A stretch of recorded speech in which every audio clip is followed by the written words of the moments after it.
광고를 냈습니다. 수원역을 가려면은 도성 걸음으로 해가지고 한 4, 50분 걸리죠.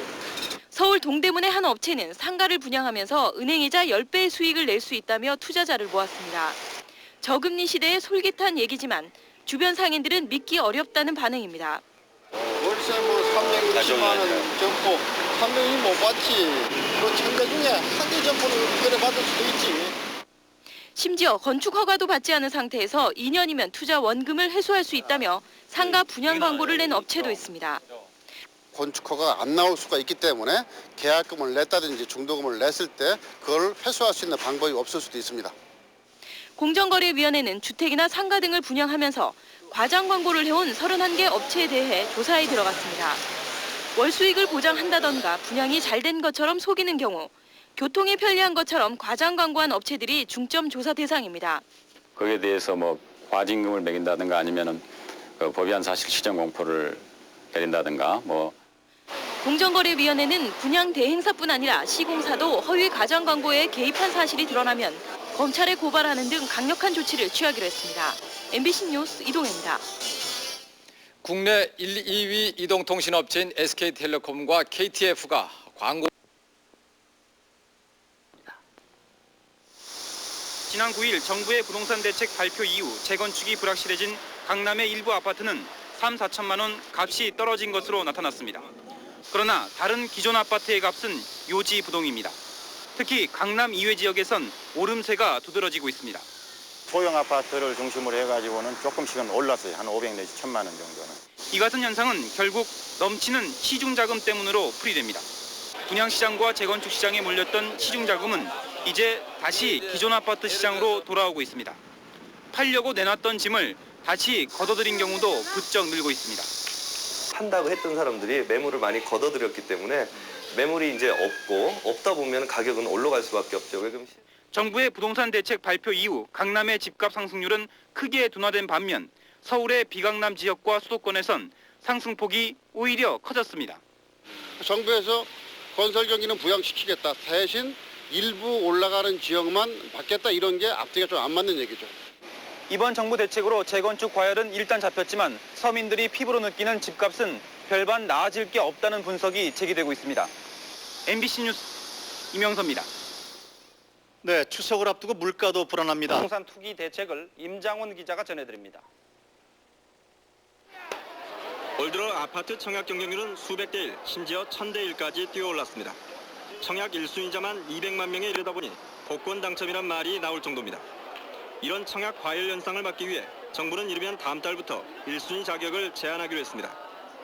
최근 5년간 아파트 분양에 당첨된 적이 있는 사람은 당첨일로부터 5년 동안 서울 등 투기 과열 지구에서는 1순위 자격을 얻을 수 없습니다. 또 1가구 2주택자도 2순위 자격만 부여됩니다.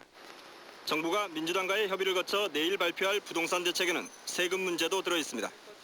1가구 1주택의 양도세 비과세 요건은 현행 3년 이상 보유에다 1년 이상 거주해야 한다는 조항이 추가됩니다. 주택 보유에 따른 재산세도 매매가를 반영해 단계적으로 인상됩니다. 특히 강남 지역의 재산세는 대폭 인상돼야 된다고 생각합니다. 이 같은 대책이 시행될 경우 1순위 자격을 잃게 되는 청약통장 보유자와 재산세 중과세 대상자들의 반발이 예상됩니다. 집주인 입장에서는 이거를 딴 상태로 보상을 받기 위해서 전세입자라든지 월세입자들한테 또 주택 가격에 그 세금 문제만큼 올릴 수 있는 소지도 있습니다. 정부는 이번 대책에서 판교와 화성 신도시 등의 입주 시기를 앞당기는 구체적인 계획도 함께 내놓을 예정입니다. KBS 뉴스 임장훈입니다. 중국을 방문 주상복합 아파트 등으로 몰리고 있습니다. 최근에 각종 투기 억제책으로 시중 여윳돈이 주식시장으로 흘러갈 것이란 정부 기대를 무색해 하고 있습니다. 최동혁 기자가 첫 소식으로 보도합니다. 서울 강남의 이 오피스텔 모델하우스는 공개 청약 첫날부터 신청자들로 붐빕니다. 54평 접수했는데요. 당첨되면 가족들하고 같이 살려고 하나 신청했습니다. 54평형부터 93평형까지 대형 평수로 이루어진 이 오피스텔의 평당 분양가는 1,500만 원 선입니다. 분양가가 7억 원에서 22억 원에 이르지만 분양 첫날 평균 경쟁률이 4대 1을 넘을 정도로 사람들이 몰려들고 있습니다. 서울 삼각지에 들어설 이 주상복합 아파트도 310가구 청약을 받았지만 이틀 동안 만여 명이 몰려들어 32대 1의 높은 경쟁률을 기록했습니다. 1인 1세대만 청약을 하도록 제안을 하고 1,000만 원으로 청약금을 올렸음에도 불구하고 많은 손님들이 모여 저희들도 굉장히 놀라웠습니다. 토지공사가 수원 천천 이지군의 단독주택지 7필지를 인터넷 접수받은 오늘 첫날 신청자만 300명이 넘을 정도로 토지 역시 인기입니다.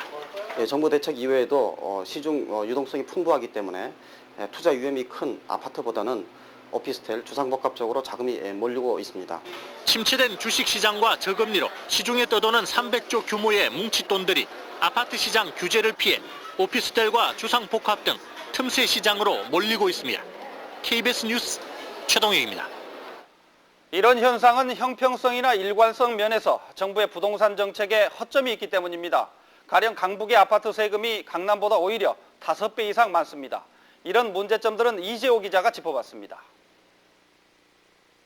서울 강북의 시가 3억 4천만 원 하는 이 아파트 세금은 재산세 30만 원에 토지세를 합치면 40만 원을 훌쩍 넘어섭니다. 그러나 같은 가격의 강남 지역의 이 아파트 세금은 강북 지역의 5분의 1도 채 되지 않습니다. 아파트 세금 과표에 평형과 용도 등만이 적용되고 현재 시세는 반영되지 않고 있기 때문입니다.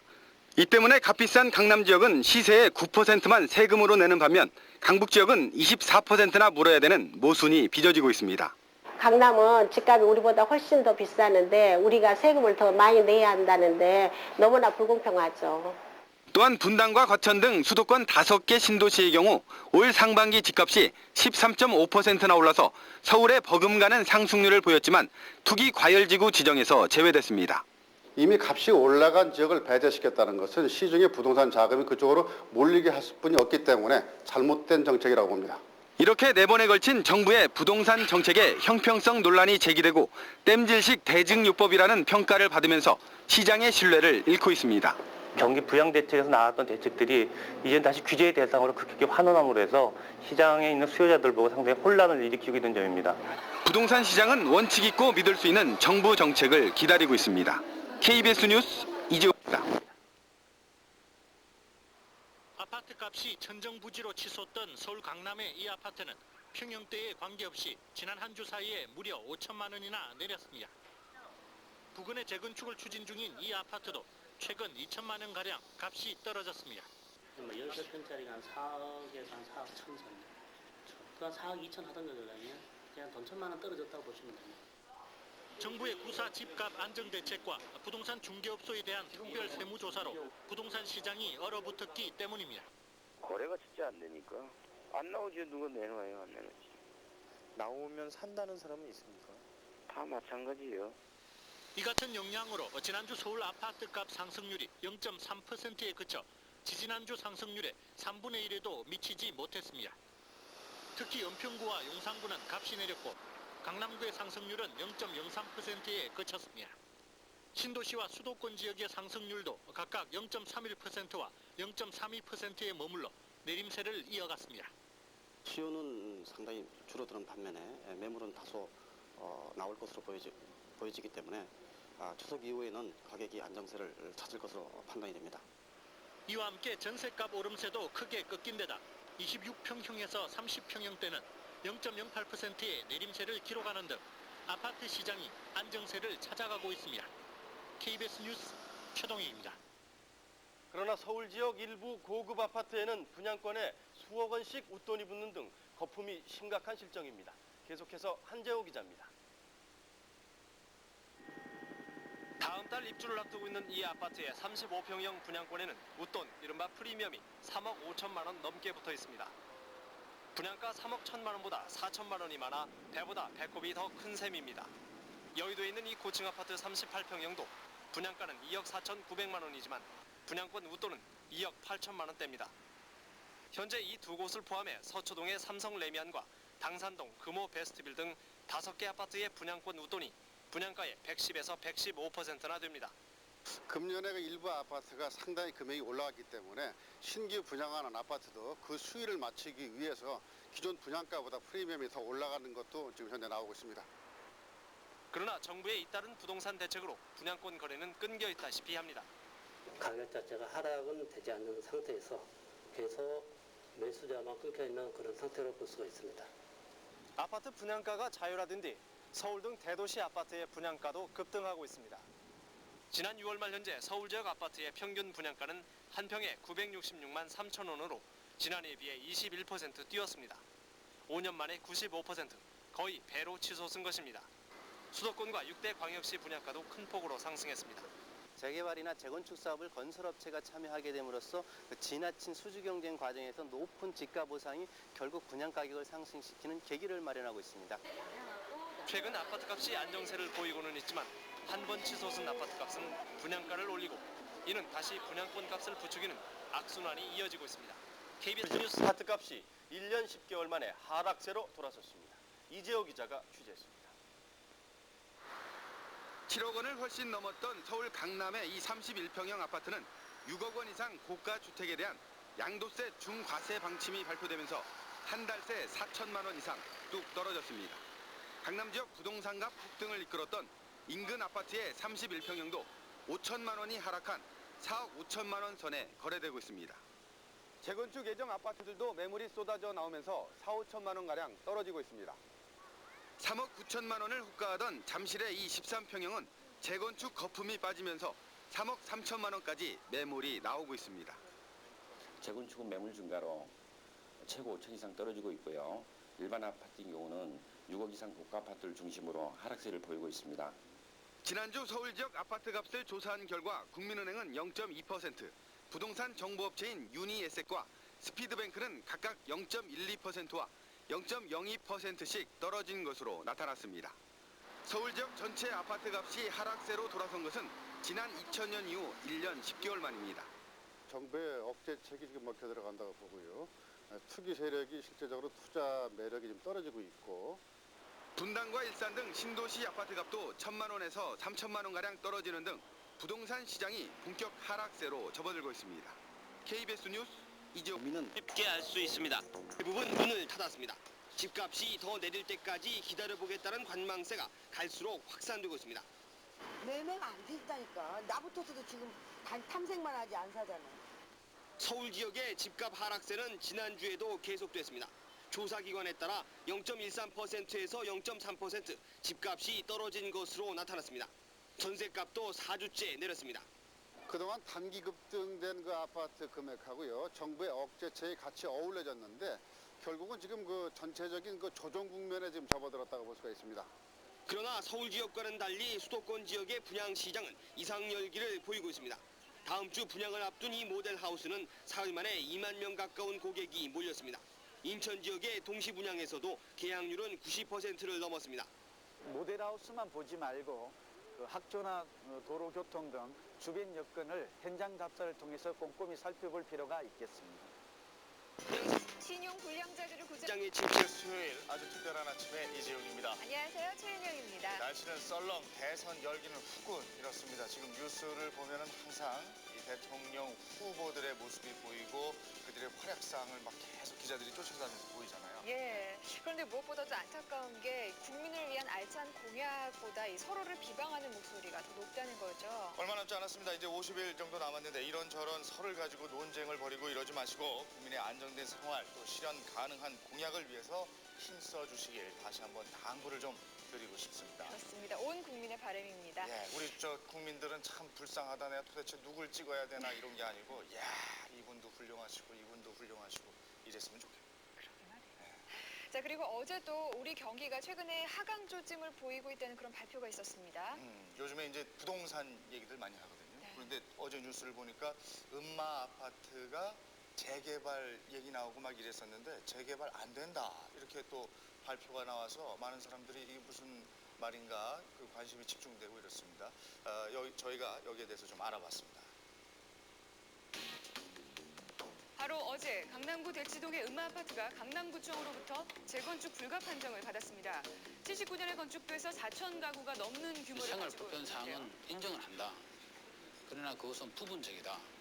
그래서 단지 전체로 봤을 때는 재건축보다는 건물을 개보수 해가 유지 관리에 쓰는 것이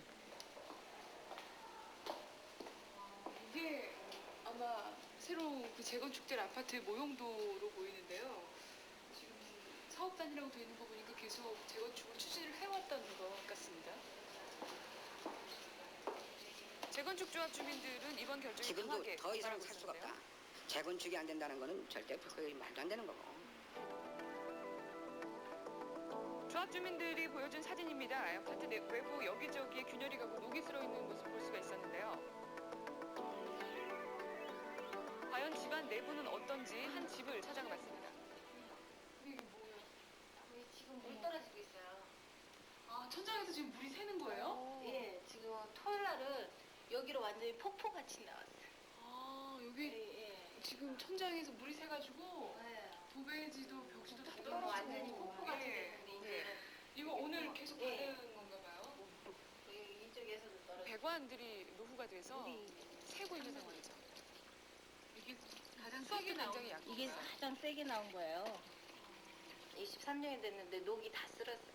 욕조에다 받아놓으면은요 녹물이 이렇게 쫙 녹이 이렇게 그게 가라앉아요. 그거 보고 나서는 이거 음식물 씻는 것도 사실 깨름칙해요. 식수까지도 이런 상태에서 주민들은 재건축 불가 판정을 받고 굉장히 분노하고 있는 그런 상황이었는데요. 이런 결정이 났거든요. 듣고 어떠셨어요? 황당하죠.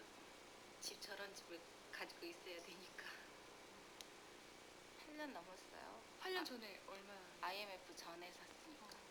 그때 1억 5천 500에 샀. 그때 그리고 나서 IMF 때도 올라갔다 IMF 때 그 가격 정도 됐고. 지금은 어떻게 해요? 여기 만약에. 잘 모르겠어요. 그때 한 5억까지 올라갔다고 했는데 정확한 이 아파트의 시세를 알아보기 위해서 아파트 주변 공인중개사를 찾아갔는데요. 흠씨 1평형이 한 5억 2천, 34평형이 6억 2천까지. 언제? 올해 네, 시공사 선정할 때 7, 8억 재건축이 유보되면서 아파트 가격은 34평형을 기준으로 해서 5억 원 선으로 떨어지고요. 좀 더 나은 환경에서 살기를 원했던 주민들의 꿈은 사실상 무산이 되고 말았다고 할 수가 있습니다.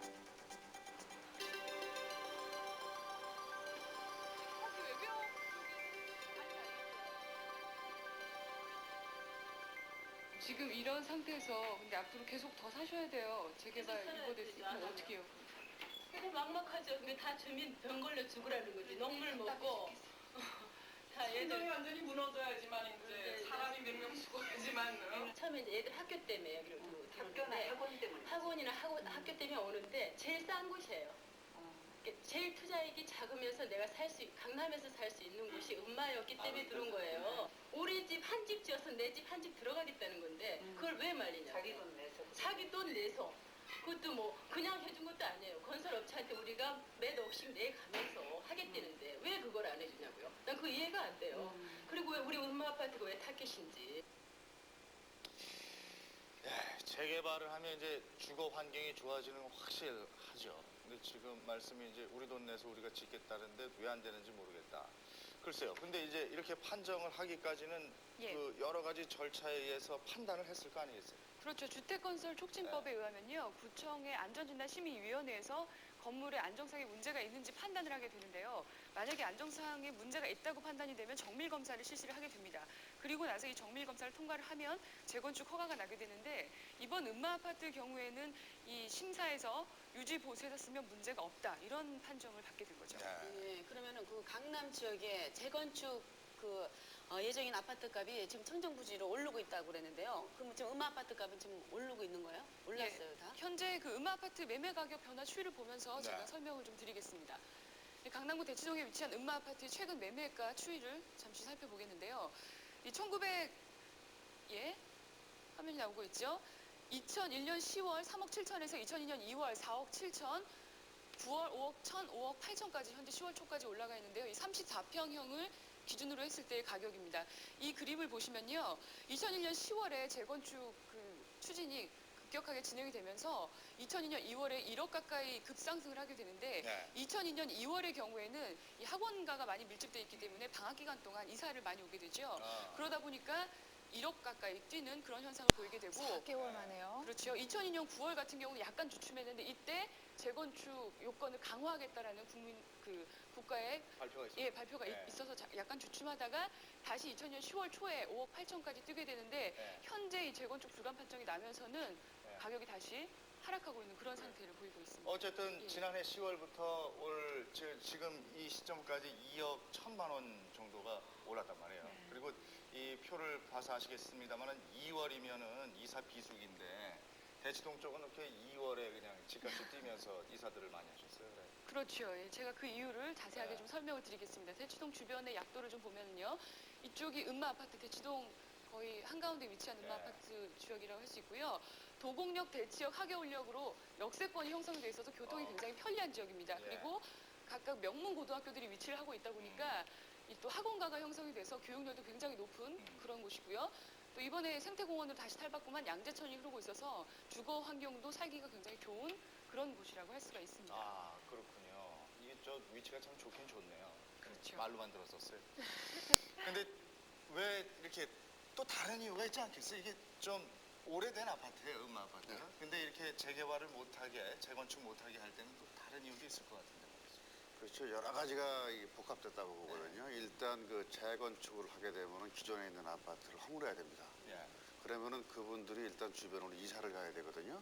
그러다 보니까 그 인근에 있는 아파트 금액이 또 올라가는 이런 현상이 지금까지 계속 나왔습니다.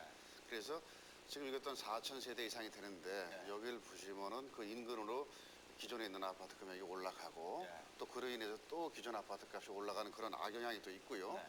또 재건축을 하려고 그러면 그 심사를 일단 합니다. 이게 재건축을 해도 되는가. 일단 지금 현재는 눈으로 봐서 큰 문제가 없다. 그래서 불가 판정이 난 것 같거든요. 조금 수리를 해서 그냥 써라. 그리고 지금 기존 여태까지가 아파트 금액이 많이 올라간 상당한 원인 제공했던 것들이 재건축을 하는 아파트들이었습니다. 그래서 그동안 너무 많이 올라가서 정부에서 재건축을 좀 시기를 좀 조절하겠다. 그런 것들로 인해서 원래 20년만 되면 건축하는 게 아니고 3, 40년까지 뭐 늘려보겠다 이런 얘기도 나오는 그 과정에 지금 불가 판정이 이제 나왔습니다. 건물의 노후 정도의 판단에서 그친 게 아니고 이제 주변 여건이나 뭐 이런 것들을 또 봤다 이런 말씀이신데, 근데 이게 앞으로 재건축 뭐 못하게 했다고 이제 안 하겠습니다가 아니고 계속해서 재건축이 불거질 텐데 그럴 땐 또 어떻게 해야 돼요? 그래서 결국은 이제 지금 현재도 좀 살기가 좀 어렵다고 좀 말씀하시니까는 시간이 가면 갈수록 하긴 해야 되겠죠. 하지만은 서울시 입장에서는 금방 말씀드린 것 같이 그런 여러 가지 복합적인 걸 맞춰가지고서 같이 하다 보니까는 아마 여기에 대한 이 아파트 금액이 올라가지 않는 그런 것들을 맞추려고 하면은 뭐 주택 공급을 딴 쪽에 많이 해준다든지 이런 것들에 복합되는 그 기간 동안은 조금 조절을 하지 않을까 하는 생각이 납니다. 지금 재건축 불가 판정이 났기 때문에 주춤하기는 하지만 만약에 재건축이 된다면 어느 정도로 오를까요? 그렇죠. 그 예상하기 좀 상당히 힘들겠지만요. 어쨌건 오르긴 오릅니다, 분명히. 먼저 그 시공사 선정만 했어도 한 1억 정도 상승되는 그런 상황이 아까 그래프에서 나왔지 않습니까?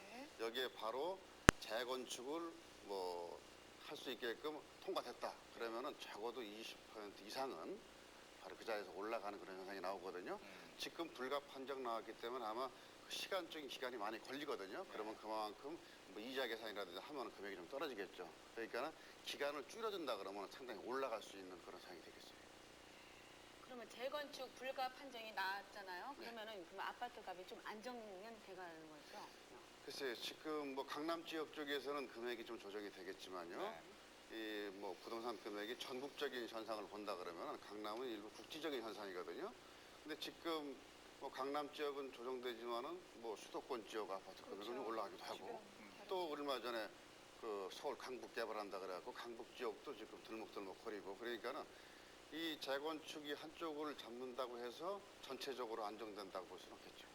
그러니까 저는 정부 안이 뭔지 궁금하다 이런 분들도 사실 있어요. 강남은 이제 규제를 하고 많이 오르기도 많이 올랐고요. 근데 강북은 이제 재개발을 해서 뭐 땅값, 건물값 들썩들썩하고 글쎄 어떻게 대처를 해야 될지 모르겠어요. 정부의 기본적인 원칙은 건설 경기는 살려야 된다는 원칙입니다. 그리고서 국지적으로 이렇게 금액이 많이 올라가고 또 아파트 금액이 올라가서 요인 있는 지역은 좀 제재를 하겠다. 그러니까는 일반 그 실수요자 입장에서는 좀 혼돈이 좀 되겠죠. 강남에 있는 재건축 지역의 아파트 금액이 떨어지니까는 아파트가 좀 많이 떨어지지 않겠는가 이렇게 기다려봤더니 또 뭐 인천 지역에서는 뭐 프리미엄이 2천만 원, 3천만 원씩 올라붙었다라든지 또 강북 지역에 올라갔다라든지 그러니까는 좀 내집마련 차원에서 혼돈이 좀 생기는데요. 중장기적으로 그 아파트 금액을 완전히 잡지는 좀 어려울 거라고 봅니다. 결국은 서울 지역은 주택이 절대 부족하고 또 수도권 지역으로 아파트를 많이 공급을 해서 이걸 조절을 해야 되니까요. 내 집 마련 차원에서는 조금 지금 기다리는 것보다 내 집 마련 차원에서 한번 좀 살펴보는 그런 시기가 돼야 되지 않을까 봅니다. 살펴보라고 자꾸 말씀하시는데 딱 부러지게 사야 됩니까? 원래 작년에도 11월, 12월부터 아파트 금액이 올랐고요. 재작년에도 겨울에 올랐습니다. 지금도 이제 10월 이번 말이 거의 됐는데 11월, 12월이면은 이게 어떻게 이사철이 겨울하고 여름으로 지금 바뀌었습니다. 아이들 학교 때문에요. 그래서 지금 또 그런 문제가 좀 야기되지 않을까. 그래서 내 집 마련 실수 차원에서는 지금 준비를 해 보시는 것도 어떻게 하면 안전하지 않을까 이렇게 봅니다. 네, 하여간 좁은 땅에서 우리가 모여 살고 있습니다. 그렇기 때문에 이 부동산 문제는 언제나 화두가 되고 있는데 요즘에 금리가 이제 3%대로 떨어지고 또 이렇게 투자 자금이 어디로 갈 곳을 모르겠다 이런 얘기가 있는데 여기서 자칫 정책이 혼란스러우면 이게 뭉태기 돈이 어디로 또 몰릴 수가 있어서 선의의 피해자, 진짜 필요한 분들이 피해를 볼 수가 있습니다. 네. 이런 거는 꼭 우리가 조심해 가면서 정책도 세우고 이랬으면 좋겠습니다. 어제 이제 서울 강북 지역의 한 뉴타운 개발 예정지. 서울시가 지난달 23일 개발 계획을 발표한 뒤 평당 400만 원 정도이던 이 지역 땅값이 1,000만 원까지 호가하고 있습니다. 열흘 만에 2배 이상 폭등한 것입니다. 그러나 어제 정부의 토지거래 허가구역 지정 발표로 거래가 급속히 얼어붙었습니다. 45평대 같은 경우에 오늘 아침에 평당 1,000만 원을 얘기하더라고요. 일단은 물건 접수는 해놨지만은 거래는 지금 전혀 안 되고 있는 것이죠. 그러나 전문가들은 이곳 강북의 뉴타운의 경우 이러한 관망세가 오래가지 않을 것으로 보고 있습니다. 서울시 재개발 지역의 경우 10에서 20평 정도의 소규모 주택이 밀집해 있어 토지 거래의 대부분이 허가 대상인 54평을 넘지 않기 때문입니다. 따라서 성동구와 성북구의 이른바 뉴타운 예정지의 경우 85%가 넘는 필지가 거래할 때 허가를 받을 필요가 없습니다. 또 원래 토지거래 허가 지역이었던 은평구 지역도 70%의 필지가 자유롭게 거래가 가능한 상황입니다. 토지거래 허가구역이 지정되더라도요. 강북 뉴타운 예정지역은 대부분 소형 평수이기 때문에 오히려 금액이 올라갈 수도 있습니다. 더욱이 경매 등 편법을 통하면 토지거래 허가를 피해갈 수도 있어 이를 막을 수 있는 후속 대책 마련이 요구되고 있습니다. KBS 뉴스 최영철입니다. 오르고 있습니다. 시중 부동자금이 계속 부동산 시장을 맴돌고 있습니다. 이명석 기자입니다. 인천 공시분양 접수 첫날 은행은 사람들로 붐빕니다. 대기자가 400명에 달해 오늘 하루 다 처리하기도 어려운 형편입니다. 지금부터는 이제 다른 지점으로 가라고 저희가 안내를 해드리거든요. 주거 여건이 과거보다 훨씬 나아졌고 최근 서울에선 보기 힘든 1,000가구 이상의 대규모 단지도 공급돼 사람들을 끌어들이고 있습니다. 지난주 서울 동시분양 경쟁률이 올 들어 최저치를 기록한 것과 뚜렷이 대비되고 있습니다. 본집만 살다가 새집 한번 살아보려고 그러는데 이거는 글쎄 이번에도 기회가 없을 것 같은데. 여기에 분양권 전매 제한과 재당첨 금지 같은 서울에서 시행되고 있는 각종 규제도 없습니다. 인천 간석동의 이 아파트는 재건축 사업에 모두 11개 업체들이 참여 의향서를 제출했습니다. 인천 지역 분양 열기와 함께 업체들의 관심도 높아지고 있습니다. 사람과 돈이 몰리면서 분양가가 1년 전보다 평당 100만 원 이상 올라 과열의 우려도 커지고 있습니다. 과열된 만큼 일단 거래되는 수요가 되니까 거래가 있으니까는 인천 지역에 몰리는 거는 지금 현재 상태에서 본다 그러면은 여건상 당연한 거라고 볼 수 있습니다. 서울 분양시장과 재건축 시장에서 빠져나온 시중 자금은 수도권과 주상 복합 등 또 다른 투자처로 계속 움직일 것으로 보입니다. MBC 뉴스 이명서입니다. 은행 빚 두려워하지 방들이 대거 몰려들어서 전매를 부추기고 있습니다. 전종철 기자가 취재했습니다. 아파트 청약자들의 긴 행렬이 너다섯 개 구역의 인도를 점령했습니다. 출입구 앞에선 신경전까지 벌어집니다.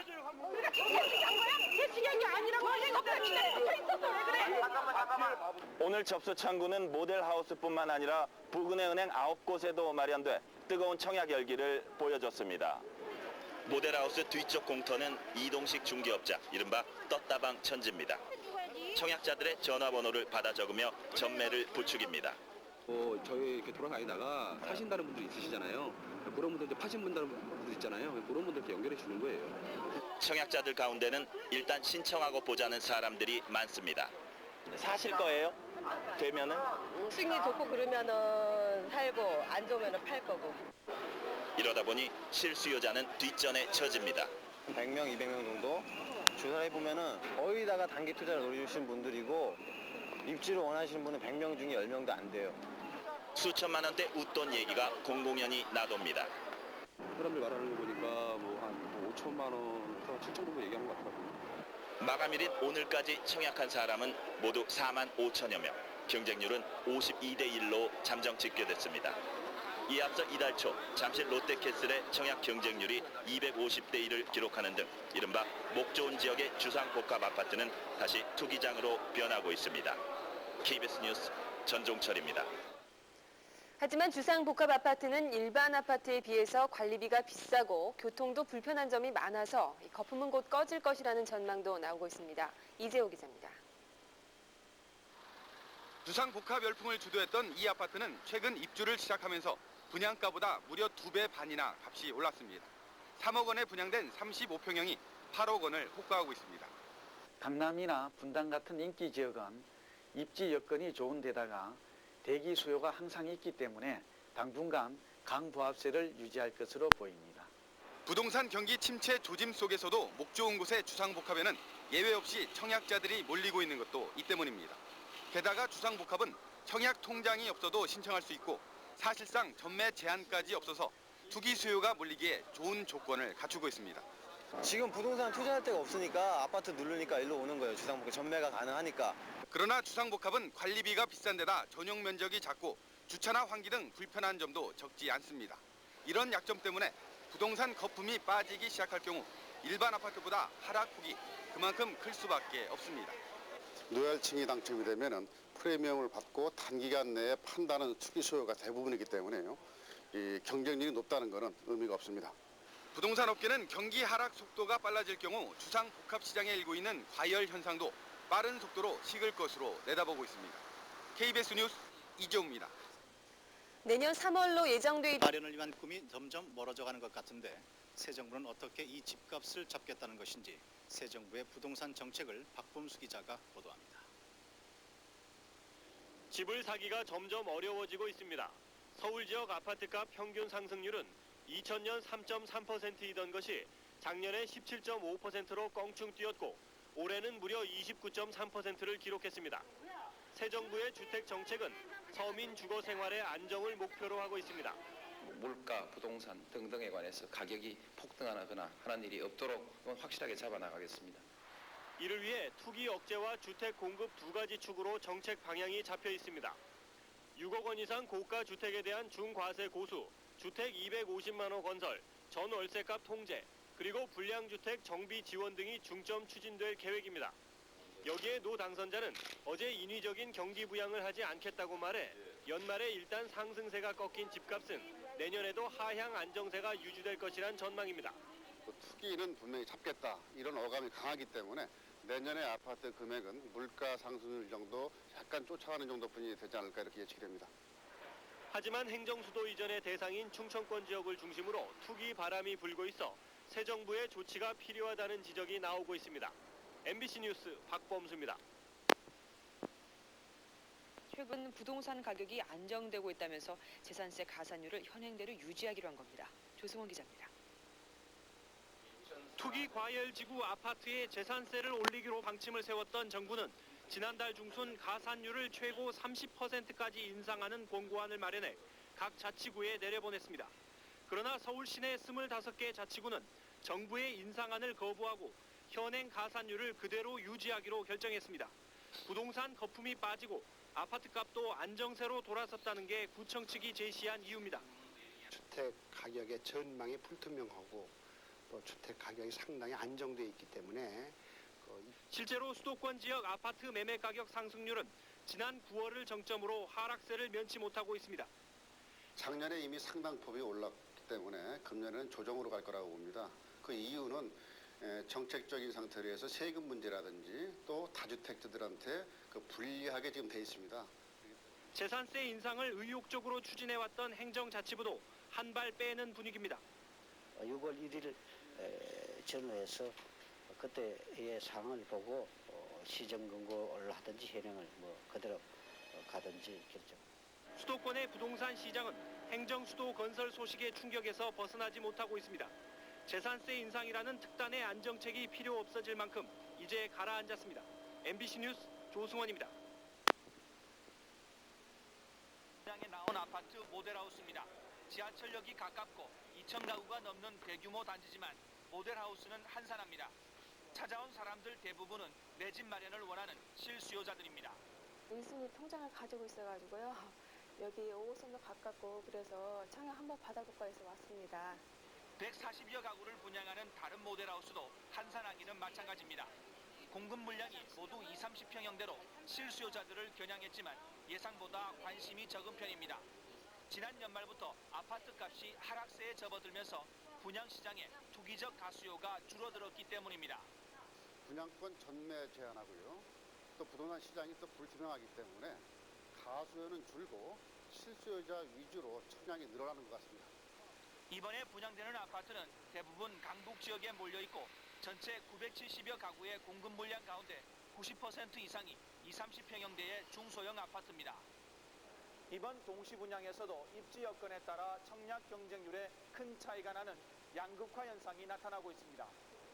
아파트 값이 안정을 찾으면서 분양 시장도 실수요자 위주로 빠른 속도로 재편되고 있습니다. KBS 뉴스 김계영입니다.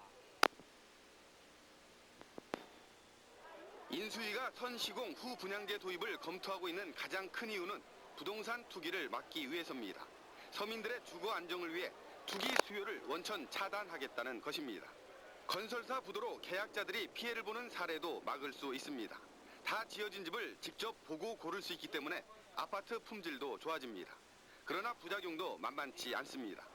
그동안 계약금과 중도금으로 공사를 해온 건설사들이 자금난에 시달리면서 금융비용을 분양가를 올리는 방식으로 떠넘길 가능성도 있습니다.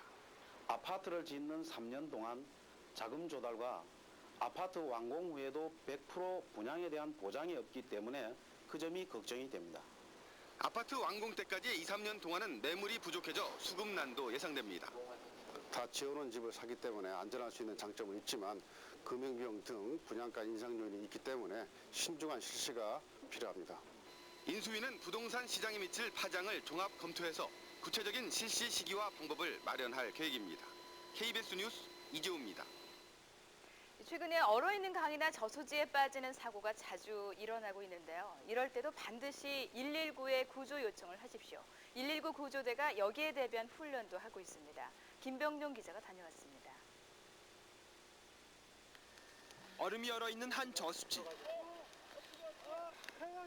얼음 중간에 나 있는 구멍을 미처 발견하지 못한 한 남자가 물에 빠졌습니다. 후 분양제 도입을 검토하고 있는 가장 큰 이유는 부동산 투기를 막기 위해서입니다. 서민들의 주거 안정을 위해 투기 수요를 원천 차단하겠다는 것입니다. 건설사 부도로 계약자들이 피해를 보는 사례도 막을 수 있습니다. 다 지어진 집을 직접 보고 고를 수 있기 때문에 아파트 품질도 좋아집니다. 그러나 부작용도 만만치 않습니다. 그동안 계약금과 중도금으로 공사를 해온 건설사들이 자금난에 시달리면서 금융비용을 분양가를 올리는 방식으로 떠넘길 가능성도 있습니다. 아파트를 짓는 3년 동안 자금 조달과 아파트 완공 후에도 100% 분양에 대한 보장이 없기 때문에 그 점이 걱정이 됩니다. 아파트 완공 때까지 2, 3년 동안은 매물이 부족해져 수급난도 예상됩니다. 다 지어놓은 집을 사기 때문에 안전할 수 있는 장점은 있지만 금융비용 등 분양가 인상 요인이 있기 때문에 신중한 실시가 필요합니다. 인수위는 부동산 시장에 미칠 파장을 종합 검토해서 구체적인 실시 시기와 방법을 마련할 계획입니다. KBS 뉴스 이재호입니다. 재건축 열풍 속에 지난해 한 해 동안 폭등한 중소형 아파트 값의 거품이 최근 급속히 빠지고 있습니다. 과천의 한 13평짜리 아파트의 경우 지난 한 주일 동안 1,000만 원이나 호가가 내렸지만 거래는 거의 이루어지지 않습니다. 투기 억제 발표하고서부터 이제 많이 줄어들면서 이제 현재는 그 호가가 빠지는 중입니다. 얼마 정도요? 한 4, 5천 정도 빠지고. 한 부동산 시세조사 업체가 조사한 결과 경기도 과천과 광주 등 수도권 지역 아파트 값이 0.04% 떨어져 약 2년 만에 처음으로 내림세를 기록했습니다. 또 지난주 서울 지역 아파트 값도 4주째 떨어졌고 특히 재건축 추진으로 투기 열풍이 불었던 강남과 송파 지역 아파트 값이 크게 내렸습니다. 이러한 재건축 아파트 값의 급속한 하락세는 일반 아파트 값에도 영향을 주면서 전체적인 아파트값 하향 안정세를 주도하고 있습니다. 급격한 하락은 없겠지만 정부의 부동산 억제책이 지속되는 한 이 아파트 가격은 당분간 하향 안정세를 지속할 거라고 봅니다.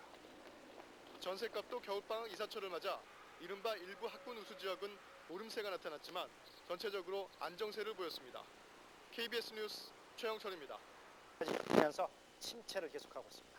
최동혁 기자가 취재했습니다. 경기도 일산의 한 대형 오피스텔 단지입니다. 이 일대만 새 오피스텔이 15,000세대가량 들어설 계획입니다. 그러나 부동산 시장이 침체 조짐을 보이자 오피스텔 시장에는 한파가 몰아치고 있습니다. 오피스텔 같은 경우에 거래도 없고 분양되는 것도 거의 50% 밑으로 저조하고 거래가 찾는 사람도 거의 없는 실태입니다. 강남 일부 인기 지역의 오피스텔을 제외하면 대부분 계약률이 절반에도 못 미칩니다. 이러다 보니 서울과 수도권 지역 분양권 가격도 지난달부터 일제히 하락세로 돌아섰습니다. 이처럼 오피스텔 시장에 찬바람이 불기 시작한 것은 경기 침체 탓도 크지만 만성적인 공급 과잉으로 매물이 쌓여 있기 때문입니다. 오피스텔 신규 입주 물량은 지난 2000년 8,000세대에서 올해는 8만 세대로 10배 정도 늘어났습니다. 여기에 최근 재경부가 주거용 오피스텔을 주택으로 간주하고 양도세를 부과하겠다는 방침을 밝히자 시장이 급격히 얼어붙었습니다. 정부의 양도세 부과 방침도 있고 또 이라크 전쟁 등 대외적인 불안 요소가 많기 때문에 오피스텔은 상당 기간 침체에서 벗어나기 어려울 것 같습니다. 한동안 웃돈까지 붙어 거래되던 오피스텔 시장은 지금처럼 대량 공급이 계속되는 한 침체에서 벗어나기 힘들 것으로 보입니다. KBS 뉴스 최동혁입니다. 투기 지역으로 지정됐습니다. 오늘 30일부터는 이 지역의 부동산 매매는 실거래가로 세금이 매겨집니다. 이진호 기자. 오는 30일부터 서울 강남구와 경기도 광명시에서 주택을 팔 때에는 기준 시가가 아닌 실거래가로 양도소득세가 부과됩니다. 아파트 가격이 아주 폭등을 했습니다. 강남 지역이. 그 폭등을 한 가장 큰 원인이 바로 재건축 추진에 있었습니다. 예를 들어 재건축 때문에 5억 5천만 원까지 오른 강남 아파트의 경우 지금까지는 기준 시가로 과세해 3,300만 원의 양도소득세를 물었습니다. 하지만 앞으로 실거래가로 계산되면 약 1.5배가 오른 4,800만 원을 내야 합니다. 단기적으로는 투기적 효과는 분명히 잡을 수가 있습니다. 하지만 이미 올라간 부동산을 내리기에는 중장기적으로 좀 어려운 느낌이 분명히 있습니다. 정부는 또 투기 지역 지정에도 불구하고 가격이 계속 오른 대전 서구와 유성구는 투기 과열지구로 지정했습니다. 투기 지역에 이어 투기 과열지구의 이중족세가 채워지면 1년 동안은 분양권 전매를 마음대로 할 수 없게 됩니다. 정부가 이처럼 이중족세를 채우게 된 것은 세금을 실거래가로 매겨도 아파트의 오름폭을 잠재우기에는 역부족이기 때문입니다. 오늘 강남과 광명이 투기 지역으로 지정됐지만 장기적으로는 세금까지 거래가에 얹혀 거래될 경우 오늘 대책이 단기 처방에 그치지 않을까 우려되고 있습니다. 34평짜리 이 아파트는 요즘 6억 4천만 원 안팎에서 거래가 이루어집니다. 투기 지역으로 지정된 직후에만 하락세를 보였을 뿐 매물이 줄면서 가격은 오히려 2천만 원 정도 오름세를 탔습니다.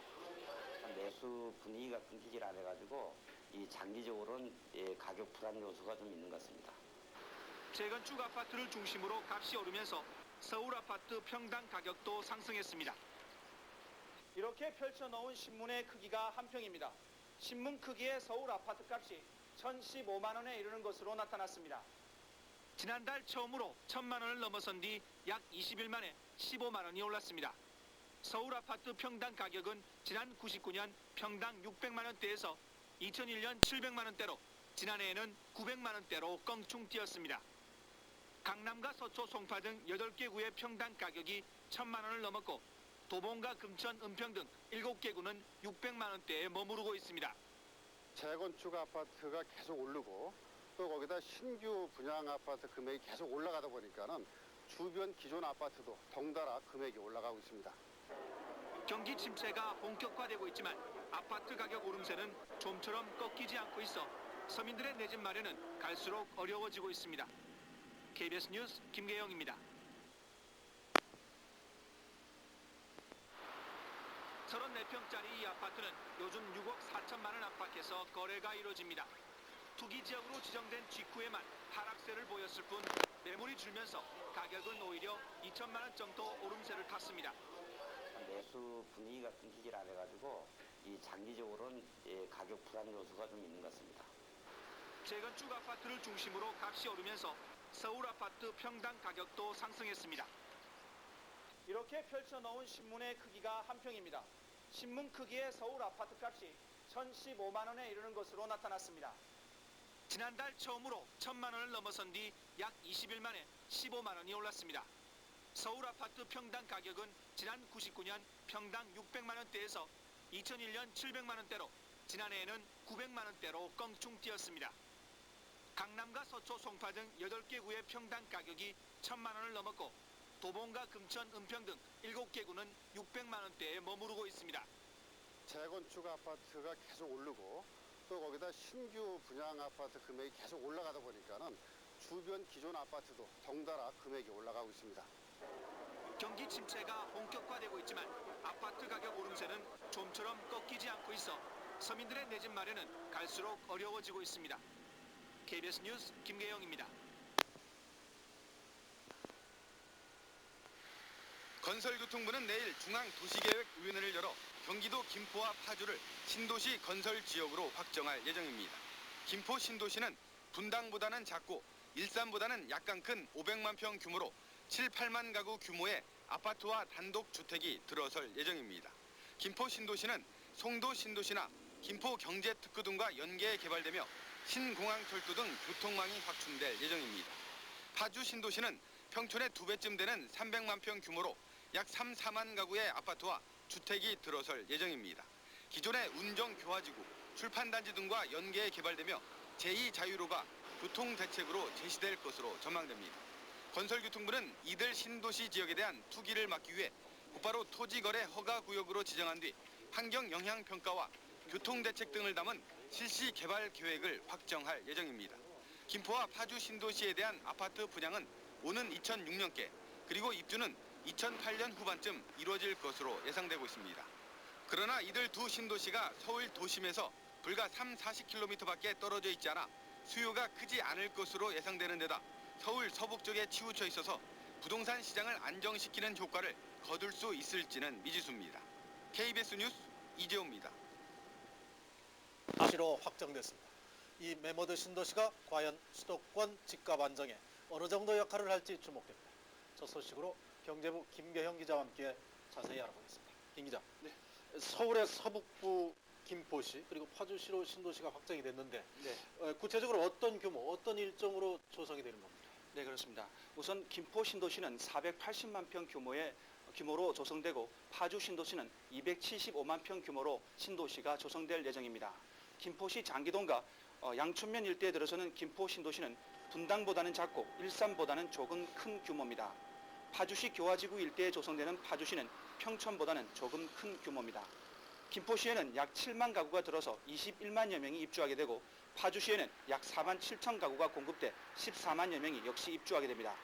당초 1,000만 평 규모로 조성될 예정이었지만 충청권으로 행정수도가 옮겨가기 때문에 규모가 크게 줄었습니다.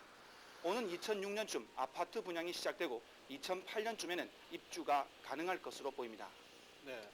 신도시를 조성하면서 우선적으로 염두에 둘 것이 바로 교통대책 아니겠습니까? 네, 그렇습니다. 어떻게 세워졌습니까? 네, 신도시 계획도 교통대책에 초점이 맞춰져 있습니다.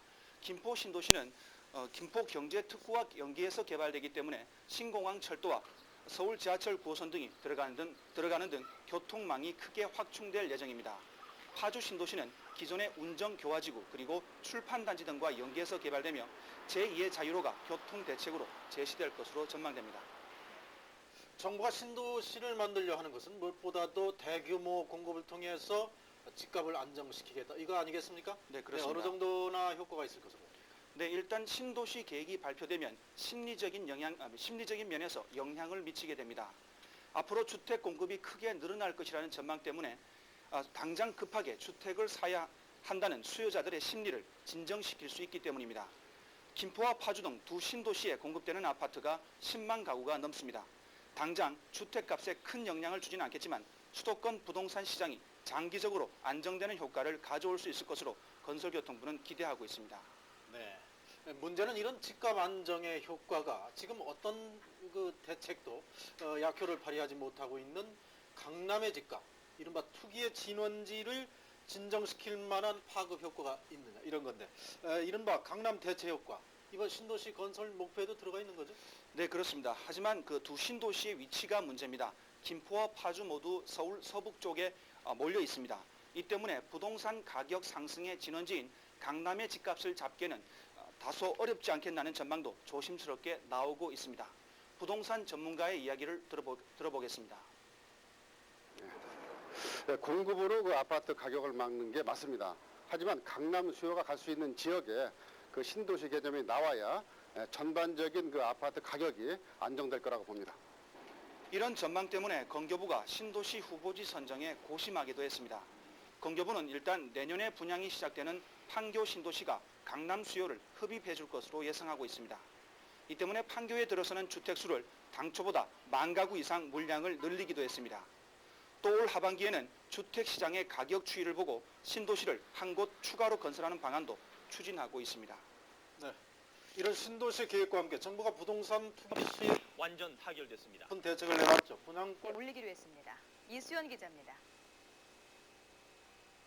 서울 강남의 이 아파트는 30평짜리 한 채 값이 3억 9천만 원에 이릅니다. 하지만 이 아파트 주인이 내는 재산세는 1년에 고작 9만 원에 불과합니다. 시가는 4억 원에 육박하지만 재산세를 물리는 기준인 시가 표준액이 1,400여만 원에 불과하기 때문입니다.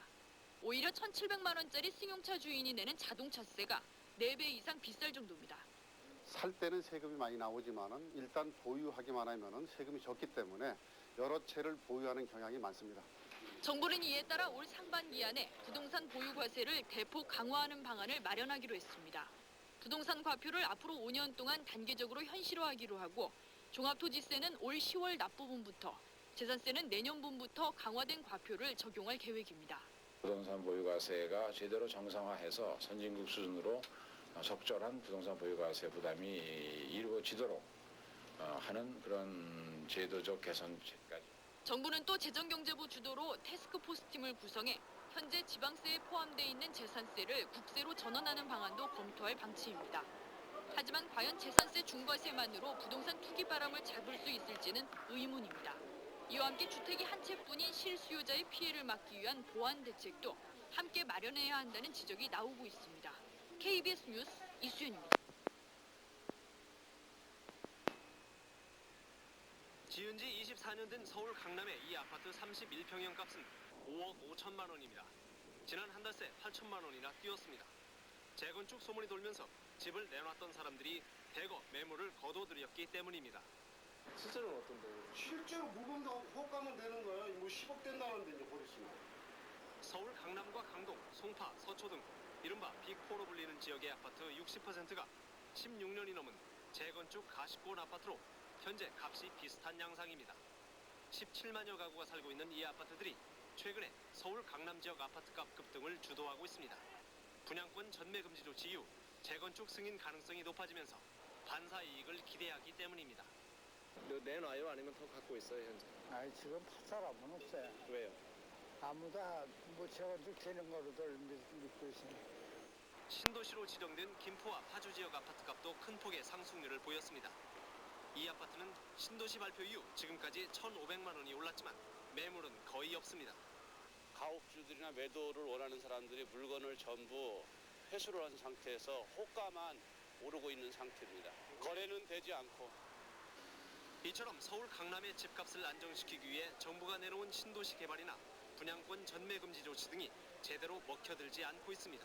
일반 아파트의 분양권 전매를 금지하자 이번엔 분양권 전매가 자유로운 주상복합 아파트에서 과열이 나타나고 있습니다. 1,000만 원만 있으면 해갖고 프리미엄 붙이면 되지. 그러면서 돈 버는 거지 뭐 따로 돈 버는 방법 있나요?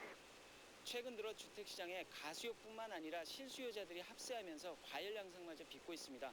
정부의 보다 강력한 후속 대책이 필요하다고 생각됩니다. 한 지역을 투기 지역이나 투기 과열 지역으로 지정하면 금세 다른 지역으로 투기 자금이 빠져나가 과열 양상이 빚어지는 역효과가 되풀이되고 있습니다. 부동산 대책을 세울 때 체계적이고 종합적인 숙고 없이 그때그때 나타나는 현상만을 치유하다 보니 한쪽을 막으면 다른 쪽이 터지는 식의 부작용이 반복되는 것입니다. 서울 강남 지역의 아파트값은 이 지역에 집중된 각종 교육 혜택을 누리려는 욕구도 크게 좌우하고 있습니다. 교육 여건이 집중되다 보니까는 강남 지역 아파트 금액이 올라가는 요인이 됩니다. 이걸 해소시키기 위해서는 그 외 지역도 이런 그 교육 여건이 형성될 수 있도록 정책적인 배려가 충분히 나와야 될 거라고 봅니다. 땜질식 대책이 계속되는 한 서울 강남의 집값은 대책이 나올 때마다 오히려 값이 뛰는 악순환이 되풀이될 수밖에 없습니다. KBS 뉴스 한정우입니다. 다음 소식가 사라지고 있습니다.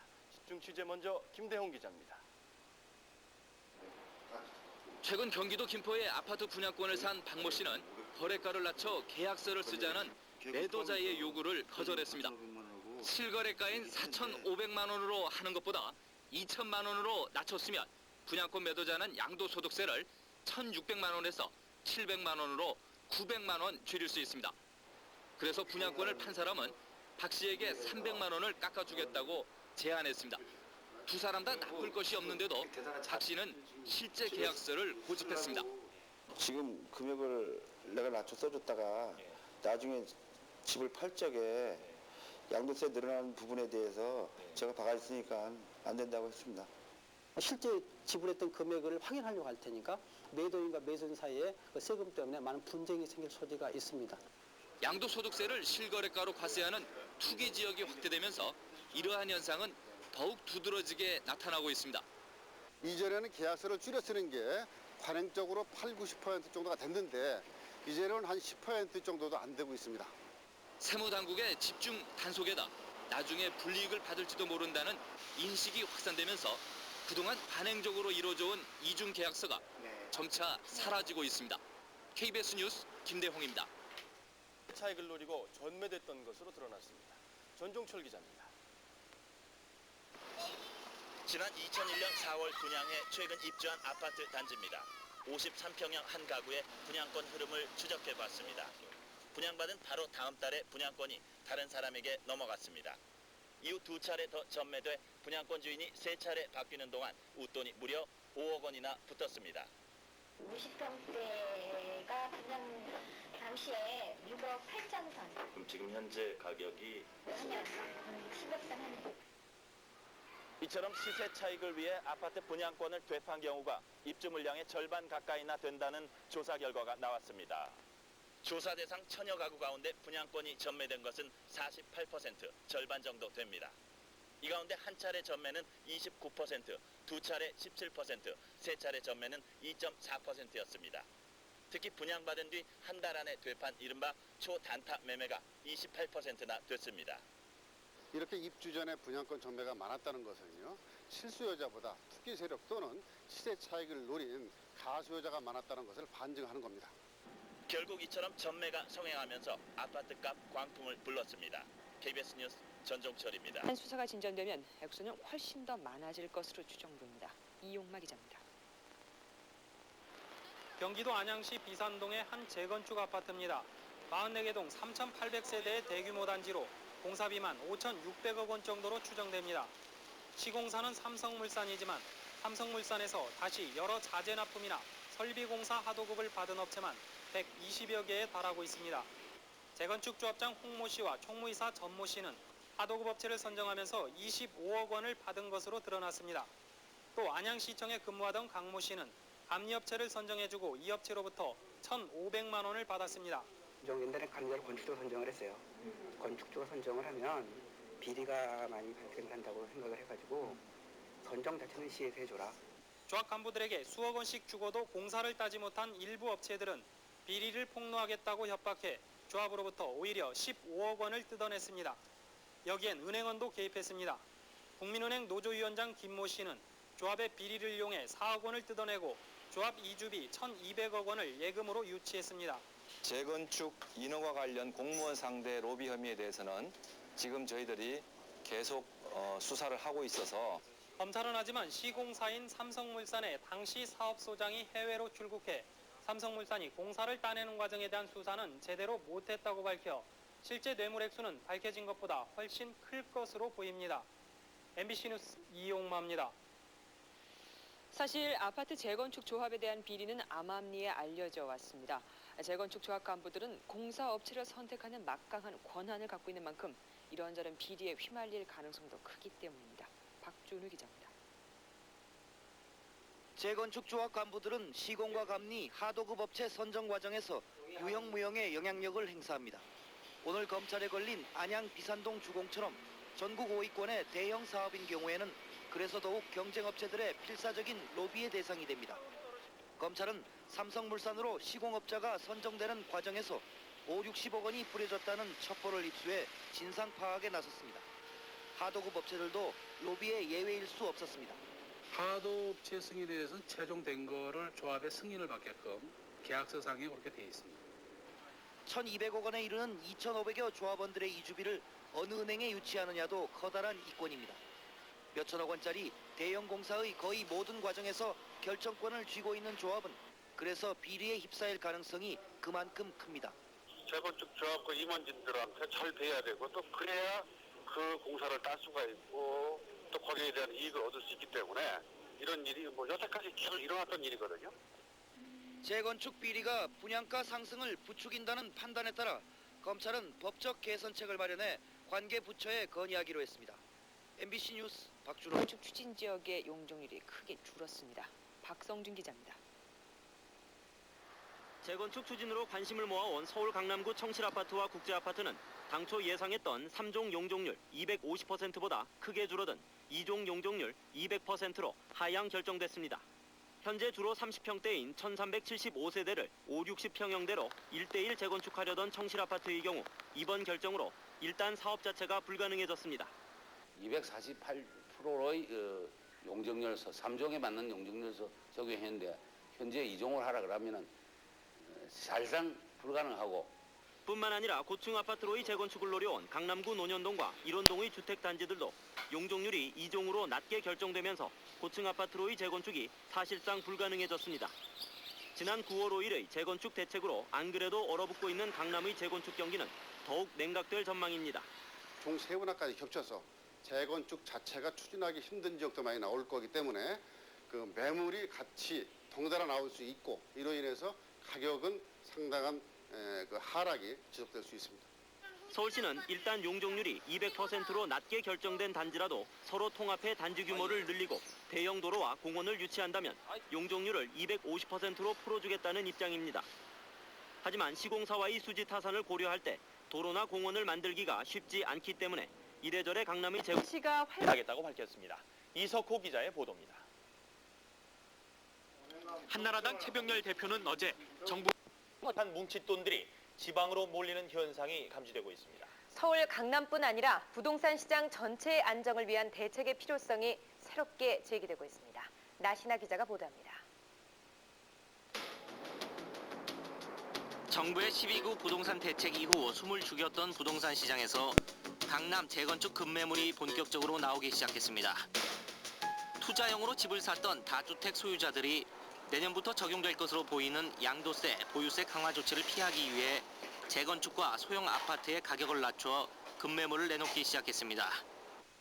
잠실 재건축 아파트 단지의 경우 대통령의 토지 공개념 발언 이전 5억 5천만 원이던 13평 아파트의 호가가 최근 5억 원으로 내린 데 이어 4억 8천만 원으로 떨어졌습니다. 가격도 3, 4천만 원 이상 떨어지고 또 급히 팔 사람도 5, 6개 정도가 지금 물건이 나와 있는 상태입니다. 그동안 미동도 않던 대형 평형도 하락 조짐을 보이고 있습니다. 타워 팰리스의 경우는 가격 하락 없이 매물이 나오고 있고 은마 아파트에서도 가격 하락은 없지만 매물이 잇따르고 있습니다. 그러나 매수자들이 추가 하락을 기대하고 있어 거래는 거의 이루어지지 않고 있습니다. 정부에서 기왕에 발표한 것이 현실적으로 실행이 된다면 지금보다는 조금 더 조정을 받을 것 같습니다. 그래서 금액으로 따진다면 한 3, 4천 내지 4, 5천까지도 떨어질 확률이 있지 않느냐 하고 저희들은 생각하고 있습니다. 지난 9월 분양된 대구 한 아파트의 34평형 청약 경쟁률은 130대 1에 이르렀습니다. 대구지방국세청이 당첨자 437명의 주소지를 추적한 결과 13명이 청약 공고일 한 달 이내에 대구로 위장 전입한 것으로 드러났습니다. 서울 등에 살면서 대구의 친인척 집으로 주소를 옮겼거나 전문 투기꾼의 청약 통장을 넘긴 뒤 위장 전입한 원정 투기 세력입니다. 국세청 직원들이 저희한테 연락이 와서 이런 사람이 살고 있느냐고 전화가 와서 알아본 결과 그런 사람이 사실은 전입이 돼가 있었는데 사실은 저도 그런 걸 잘 몰랐습니다. 몰라가지고 나중에 알아본 결과 그런 사실이 있었던 것은 사실입니다. 국세청은 최근 분양된 다른 아파트를 대상으로 조사를 확대하고 있습니다. 13명에 대해서는 앞으로 우리가 당첨권 취소 요구를 하고 건설교통부에다가 그리고 그 부분에 대해서는 그 사람들에 대해 가지고 자금 추적을 계속해 가지고 이 사람들의 세금을 추징할 예정입니다. 또 대전 충청 지역에선 올 들어 신행정수도 이전과 관련해 투기 혐의자 201명이 적발돼 129억 원이 추징된 것으로 집계됐습니다. 상습 투기자 6명은 검찰에 구속됐습니다. 부동산 중개업자들이 아파트 건설 회사가 짜고 다량의 분양권을 수집해서 실수요자들한테 웃돈을 붙여서 팔므로써 부동산 가격이 폭등하는 단초를 제공한 것입니다. 대전지방국세청은 올 들어 거래 가격을 조작한 부동산 중개업자 55명을 적발해 1억 원을 추징했습니다. 또 법규를 지키지 않은 중개업소 620여 곳을 적발해 등록 취소 등의 행정조치를 내렸습니다. 미리 어떤 예측수를 놓고서 지금 서울 외에 전국적으로 부동산 투기 자금은 상당히 제어를 하겠다 이런 상태의 대책을 놓지 않는다면은 당연히 갈 수뿐이 없습니다. 한쪽 지역의 부동산 값을 억제하면 다른 쪽의 부동산 값이 급등하는 이른바 풍선 효과가 비강남권에서 나타나고 있어 대책이 필요하다는 얘기입니다. 정부의 강력한 대책으로 강남 지역의 부동산 투기 광풍은 일단 잡힌 것으로 보입니다. 그러나 저금리가 지속되는 상황에서 마땅한 투자처를 찾지 못한 투기성 유동자금의 행방은 두고두고 부동산 시장의 뇌관이 될 것으로 보입니다. KBS 뉴스 나신합니다. 현장 찾아가 봤습니다. 치솟기만 하는 분양가에 대해 하고 싶은 말들이 많아 보였는데요. 글쎄요, 주변 어떤 시세나 이런 거에 조금 따라가는 거 아닌가요? 예를 들면 뭐 장식장 같은 거 뭐 이런 걸 해놓고 많이 분양가가 많이 오른 것 같아요. 분양가를 이 회사 측에서 얼마 이렇게 해서 분양가라고만 말씀을 하셨고 어떻게 돼서 이만큼 된다는 측정이 없기 때문에 분양가가 어떻게 측정됐는지 좀 알려줬으면 좋겠어요. 네, 이곳은 얼마 전 청약 접수가 끝난 서울의 한 33평형 모델하우스입니다. 각종 고급 자재와 빌트인 제품으로 채워진 이 아파트의 분양가는 4억 7천만 원. 이 평당 분양가는 무려 1,400만 원이었는데요. 이렇게 분양가가 비싼 이유, 과연 무엇일까요? 집값만 오르는 건 아니거든요. 그 집값이 올라가다 보니까 따라서 땅값도 올라가거든요. 폭리를 취한다라고 얘기하는데 옛날에 사는 땅이라면 모르지만 최근에 뭐 이 택지를 구입해서 할 경우는 결국 원가 자체가 올라간다는 거죠. 그런 부분들도 있다. 실제로 분양가의 절반 이상이 토지비에 들어간다는데요. 그렇다면 토지비를 제외한 실제 건축비는 얼마나 드는 걸까요? 먼저 골조공사 비용과 마감, 내장, 인테리어 비용, 그리고 설비, 도장 등 각종 기타 비용을 포함해서 평당 건축 비용은 총 300만 원 정도가 든다는 게 일반적인 얘기입니다. 여기에 각종 가구와 가전제품 등 오션 비용은 모두 더해도 추가 비용은 약 1,000만 원. 하지만 이 아파트의 평당 건축비 780만 원이었는데요. 재개발 아파트 280만 원, 290만짜리 한번 가보셔갖고 눈으로 봤을 때 뭐 별 큰 차이가 없다 이거죠. 그럼 나머지는 전부 다 빌트인이나 그런 제목으로 받는 것밖에 없지 않습니까? 고급 인테리어를 쓰고 빌트인에다가 최첨단 뭐 이런 IT라든지 냉장고, 부대 시설을 줌으로써 가격이 비싸지는 거다. 주로 좀 그러거든요. 그 몇 가지가 매직이 되냐 이거죠. 그건 좀 폭리거든요. 단순하게 뭐 건축비 자체만 놓고 보자면은 가능할 수는 있겠죠. 한 300 정도라 그러면. 근데 이제 저희 건축비에는 그거 외에도 이제 광고비가 많이 들어가고요. 분양 경비라든지 그 외에 뭐 본사 관리비라든지 그다음에 또 회사 이윤 이런 부분들이 다 들어가 있으니까. 이 결국 건축비에는 순수 건축 비용 외에도 각종 경비가 포함돼 책정된다는 얘긴데요. 하지만 700만 원대의 평당 건축비는 적정한 수준일까요? 이 땅값과 달리 건축비는 지역에 따른 영향을 안 받는다는 점을 감안해서 다른 곳과 비교를 해보기로 했는데 한 이 아파트의 분양가 2억 7,800만 원입니다. 그렇다면 평당 건축비는요? 500 얼마? 511만 원 나오네요. 예? 511만 원 평당 건축비가. 가구 같은 경우는요, 지금 이런 붙박이 형식 가구들이 다 들어가는 거고요. 그리고 관련 제품으로는 주방에 빌트인 냉장고하고 식기세척기 들어갑니다. 네, 비슷한 수준의 가구와 이른바 빌트인 제품이 들어간 조건에서 앞서 본 서울 지역 아파트와 평당 건축비가 200만 원 이상 차이가 나는 이유는 도대체 무엇인지 궁금하지 않을 수가 없습니다. 이런 게 만약 서울에 있다면 값은 없었다지 않겠죠. 당연히 주변 시세를 감안해서 사업 주체 입장에서는 당연히 그 수익을 목표로 하기 때문에 서울에서 평당 1,000만 해도 팔리면 1,000만 원으로 분양하지 누가 900에 7, 800에 분양하겠습니까? 예, 원칙법원은 뭐 기존에 있는 것보다는 분명히 싸야 되는데 일단 그 수요자들이 많다 보니까는 또 경쟁이 많다 보니까는 실제 금액보다 더 업을 시켜서 또 주변에 그 실제 거래되는 금액을 산술 평균해서 그거보다 앞으로 2, 3년 뒤에 올라갈 것까지 계산해 갖고서 여태까지 분양가를 산정을 했습니다. 한 소비자단체에서는 이러한 분양가 책정의 실태를 꾸준히 조사하고 있었는데요. 그 내역을 살펴보면 대다수의 건설업체들이 건축비를 턱없이 높게 책정하거나 주변 시세보다 높은 분양가를 책정해서 폭리를 취한다는 것입니다. 특히 주변 아파트 시세보다 최고 1억 원 이상 비싸게 분양한 아파트까지 있었다고 하는데요. 아파트를 짓기 위해서는 건축 요소가 굉장히 항목이 한 5, 60개가 되잖아요. 그 항목마다 조금씩 다 부풀린 것이 이제 결과적으로 높게 부풀린 걸로 나타나고, 특히 이제 그 주변 시세보다도 뭐 8천만 원이다, 1억이다라고 하는 액수의 그를 높게 부풀리는 지역은 결국은 브랜드 그런 그 포장비가 거기에 다 덧붙여져 있다고 생각이 들지요. 최근 공정거래위원회가 서울 인근의 한 모델하우스. 사람들의 눈길을 끌기 위해 애쓰는 모습이 역력하지만 모델하우스 안은 한탄합니다.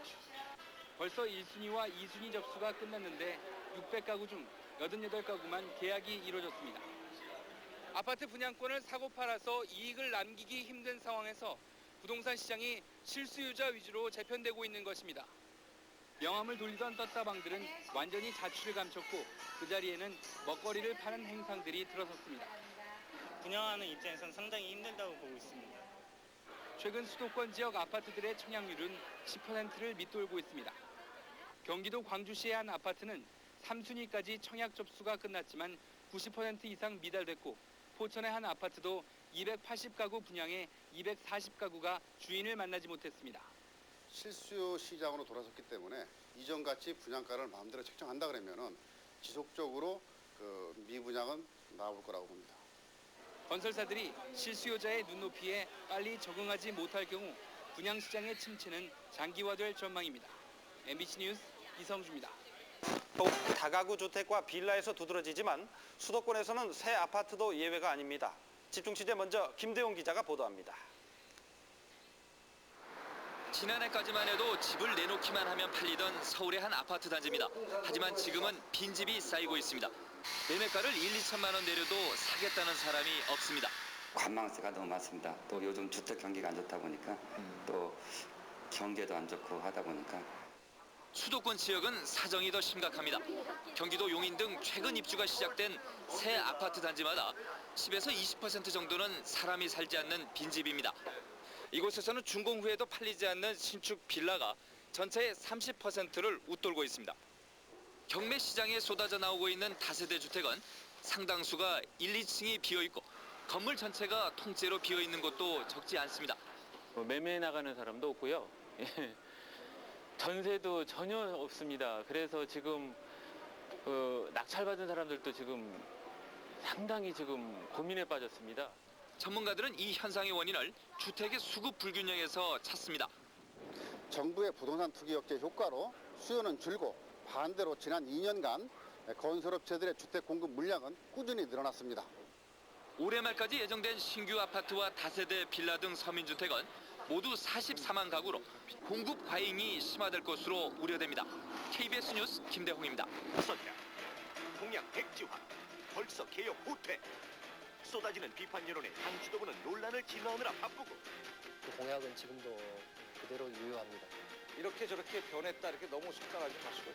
하지만 정작 담당 부처인 건교부가 공개 불가 방침을 고수하고 있어 국민들은 혼란스럽기만 한데 아파트 분양 원가 공개, 서민을 위한 약속이었나, 총선용 공약이었나. 아파트 분양 원가 공개를 둘러싼 말바꾸기 속에 숨은 사실을 뉴스 박혜경에서 알려드립니다. 오늘날 많은 서민들에게 내 집 장만의 꿈은 말 그대로 꿈이 돼버리는 느낌입니다. 네, 우리나라 집값 상승을 부추기는 가장 큰 원인은 바로 아파트인데요.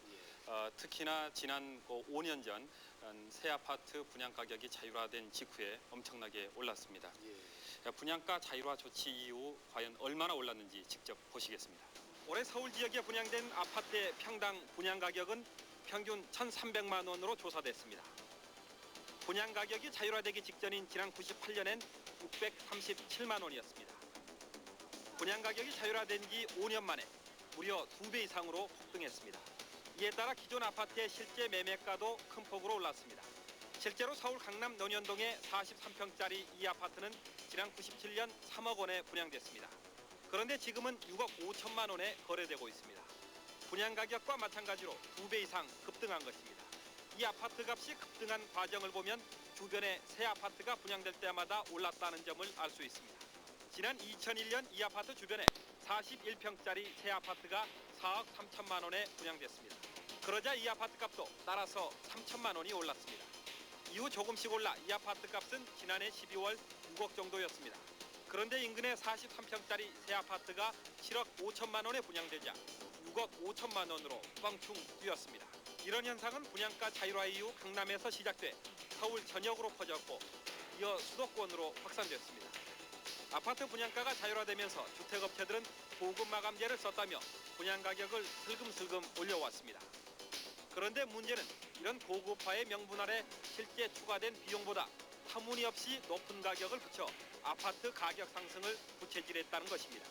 일반적인 그 아파트 평당 분양가는 한 300만 원에서 350만 원 정도 됩니다.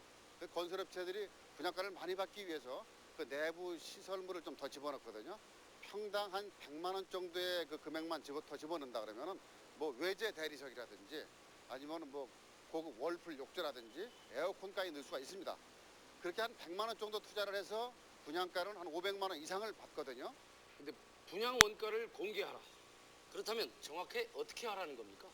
아파트를 짓는데 드는 비용, 실제로 드는 비용을 공개하라는 얘기입니다.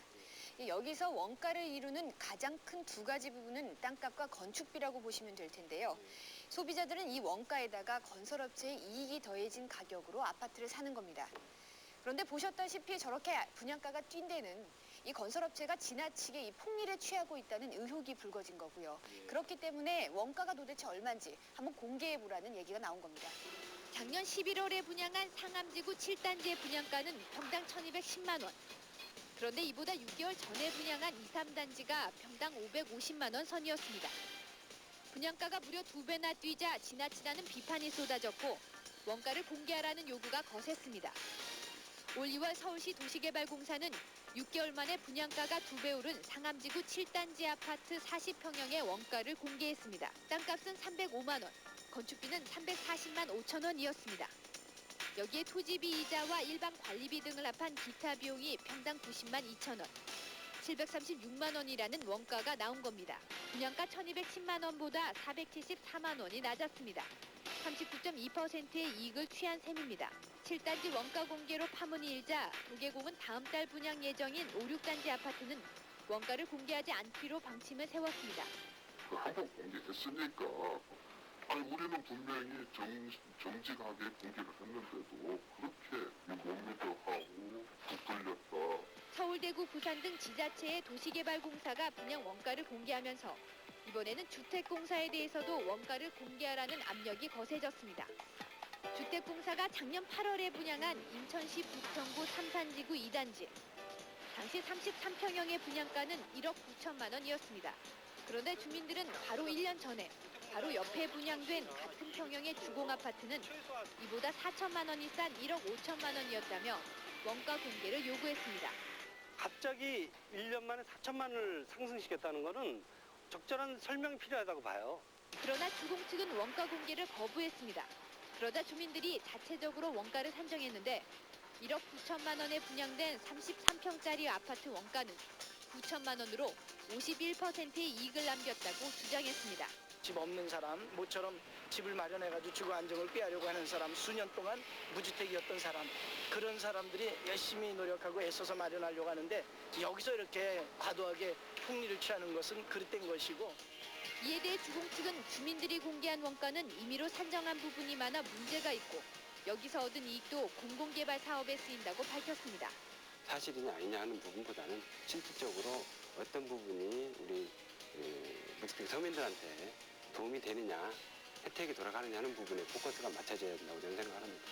주민들은 조만간 주공을 상대로 원가와 분양가의 차익을 돌려달라는 소송을 제기할 예정입니다. 도시개발공사가 40% 이윤을 챙겼다라고 하는 부분에 대해서 많은 사람들의 시선이 곱진 않은데, 그리고 또 주택공사의 경우에는 51%라고 주민들이 지금 이윤 계산을 한 거 아니겠습니까? 쉽게 믿어지지 않는 얘기인데 말이죠. 물론 이 계산에 대해서는 지금 주공 측과 주민들의 말이 엇갈리고 있으니까 차차 그 정확한 이유는 밝혀질 겁니다. 하지만 다른 공공사업의 재투자를 위해서라고 해도 이 같은 폭리는 좀 과다하다는 지적은 피하기 어려운 상황입니다. 이런 사실이 총선 전에 바로 알려졌기 때문에 많은 사람들이 공분을 했고, 그래서 총선 전에 3당 모두 다 공약으로 내세웠던 거 아니겠습니까? 하지만 총선이 끝나니까 바로 말을 바꿨죠.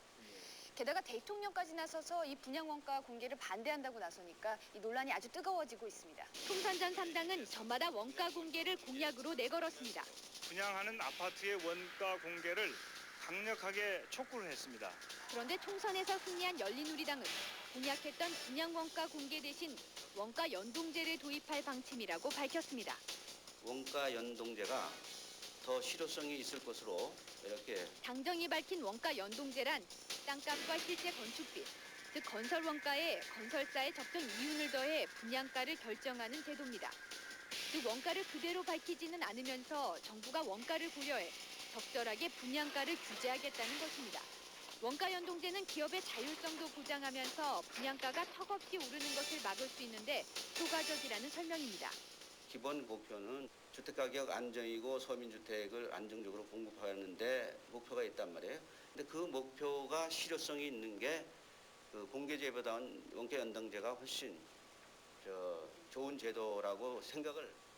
하지만 이것은 총선 공약을 불과 한 달 반 만에 뒤집은 것으로 무서운 비판 여론이 들끓었습니다. 그러자 열린우리당 지도부는 이틀 만에 공약은 여전히 유효하다며 말을 바꿨습니다. 분양원가 공개를 백지화한 일이 없다는 것을 여러분께서 분명하게 이번만큼 확실하게 좀 강력하게 보도해 주시기를 부탁드립니다. 진기나무장도 당황한 듯 불끄기에 급급했습니다. 하여튼 투명화를 통해서 아파트 가격을 합리적으로 안정시킨다 하는 그 대원칙, 그것은 변함이 없습니다. 하지만 다시 한번 토의해보겠다는 당측과는 달리 정부는 원가 공개 불가 방침을 분명히 했고 이현재 부총리까지 나서서 쐐기를 박았습니다. 기본 입장에 변함이 없고 건설교통부 장관이 대외적으로 발표한 그 정책의 기본 틀을 적극적으로 지지합니다. 원가 공개를 하겠다는 건지 말겠다는 건지 국민들은 혼란스럽기만 합니다. 서민을 위해 정책을 펼친다고 하면서 국민의 80%가 원하는 원가 공개를 하기로 했다가 갑자기 하지 않기로 돌아선 것에 대해서 많은 국민들은 의아해하고 있습니다. 그럼 여기서 서민수 기자가 원래 공약했던 원가 공개제와 정부가 하겠다라고 하는 원가 연동제를 비교해드리겠습니다. 둘 다 같은 원가라는 말을 쓰고 있어서 상당히 혼란스러운데요. 하지만 속 내용을 들여다보면 큰 차이가 있습니다. 비유를 하나 들어볼까요? 원가 연동제는 꽹과리, 그리고 원가 공개는 바로 징에 비유할 수가 있겠습니다. 꽹과리 소리는 바로 앞에서는 시끄럽지만은 오래 못 가고 지응이 울리는 소리는 나지막하지만 아주 긴 여운을 남깁니다. 표를 하나 볼까요? 원가 공개는 건축업계가 땅값과 건축비 등 원가를 직접 공개하도록 해서 분양 가격을 간접적으로 또 심리적으로 낮추는 효과가 있다면 원가 연동제는 정부가 땅값과 표준 건축비를 정해서 사실상 분양 가격을 규제하는 효과가 있습니다. 그런데 둘 다 실제 적용 대상은 공공택지 주택에 한정되어 있습니다. 하지만 공공택지 주택의 분양 원가를 공개하게 되면 중대형 주택 등 민간 주택도 자연적으로 분양 원가를 공개할 수밖에 없어서 간접적이고 또 광범위한 효과를 나타낼 수가 있습니다. 원가 공개가 갖는 의미는 여기서 그치지 않습니다. 그동안 건설업계에서는 베일에 가린 원가를 조작해서 거액의 비자금을 만들고 이 돈을 정치권 등에 전달해 왔습니다. 지난달 28일 검찰에 의해 공적 자금 비리가 밝혀진 6개 기업 가운데 4곳이 건설업체였습니다. 이 가운데 모 건설사 회장의 성북동 저택에는 개인 골프장과 헬스장까지 갖추고 집안에는 상표도 뜯지 않은 수백 벌의 고급 양복, 명품 구두들이 쌓여 있었습니다. 그런데 특이한 점은 모양이 똑같은 007 가방 10여 개가 발견된 것이었습니다. 비자금 전달에 쓰였을 것으로 수사당국은 판단했습니다. 불법 대선자금 수사에서도 건설사 회장들이 줄줄이 구속됐습니다. 우영건설 회장은 1,200억 원대의 비자금을 조성했고 대하건설은 정치인들에게 수억 원의 뇌물을 건넨 혐의가 드러났습니다. 비자금 수사나 불법 정치자금 수사 때마다 건설업체가 항상 거론되는 이유는 아파트 건설 등의 과정에서 땅값이나 건설 도급단가, 인건비 같은 원가 비용 등을 조작해 검은 돈을 조성하기가 쉽기 때문입니다. 건설업계가 아파트 분양 원가 공개를 꺼리고 정치권도 이에 동조하는 이유가 바로 이 때문이라는 지적이 많습니다. 여기서 흥미로운 것은 작년 대선에서 차떼기 정치자금을 조성한 것으로 드러난 삼성그룹 소속 건설회사의 작년 매출과 법인세 납부 실적입니다. 삼성물산은 작년에 9조 300억 원의 매출을 올렸지만 세금은 352억 원밖에 안 냈습니다. 그런데 대전의 계룡건설산업은 같은 기간 5,800억 매출에 151억 원의 세금을 냈습니다. 삼성물산은 계룡건설산업에 비해 15배의 매출을 올렸는데도 세금은 2배가 조금 넘는 수준. 참고로 검찰 수사 결과 삼성은 지난 대선 직전 한나라당에 340억, 노무현 캠프에 30억 등 모두 370억의 비자금을 전달한 것으로 드러났습니다. 네, 경제가 투명해지는 것에 대해서 이견을 달 사람은 아무도 없을 것입니다. 비자금도 따지고 보면 소비자의 주머니에서 나온 돈일 텐데요. 저런 관행이 사라진다면 결과적으로 소비자의 부담이 줄어드는 결과를 낳을 것입니다. 그런데 궁금한 것은 우리 언론이 원가 연동제, 원가 공개제 어느 쪽으로 힘을 실어서 보도했는지 궁금합니다. 최근 여론조사에 따르면 80%가 원가 공개를 원하고 있는데 이 국민들의 요구에 비한다면 우리 언론들의 보도가 상당히 소극적이었습니다. 게다가 일부 신문의 일부 기사에서 보면 사실상 원가 공개 반대쪽에 힘을 실어주는 논조가 많았습니다. 중앙일보는 원가를 공개해도 아파트 값이 떨어지지 않을 것이며 오히려 투기 바람만 거세질 것이라고 주장했습니다. 사설을 통해서는 원가 공개가 득보다 실이 더 클 것이라며 여론몰이를 경계했습니다. 조선일보도 원가가 공개될 경우 공급이 줄어 서민들에게 더 큰 피해를 줄 수 있다며 집값에 가장 민감한 서민층의 민심을 겨냥했습니다. 각종 여론조사 결과 대다수의 국민들이 원가 공개를 원하고 있는 상황에서 왜 노골적으로 원가 공개를 거부하는 것일까? 신문의 지면을 보면 짐작가는 대목이 있습니다. 광고의 대부분이 건설사의 분양 광고로 채워져 있습니다. 건설사 광고는 단가에서부터 차이가 납니다. 전면 광고의 경우 가격은 무려 1억 원이 넘습니다. 건설사의 분양 광고는 일반 기업의 광고 단가보다 2배 이상 높습니다. 중앙일보, 조선일보, 동아일보, 3사가 1년 매출의 3분의 1 이상, 그러니까 즉 1,200억 정도가 부동산 분양 광고의 매출입니다. 제가 어제자 일간지를 하나 들고 나왔는데요. 노무현 대통령이 분양원가 공개에 반대했다. 이런 기사가 일면에 실려 있죠. 그리고 바로 뒷면을 한번 넘겨보겠습니다.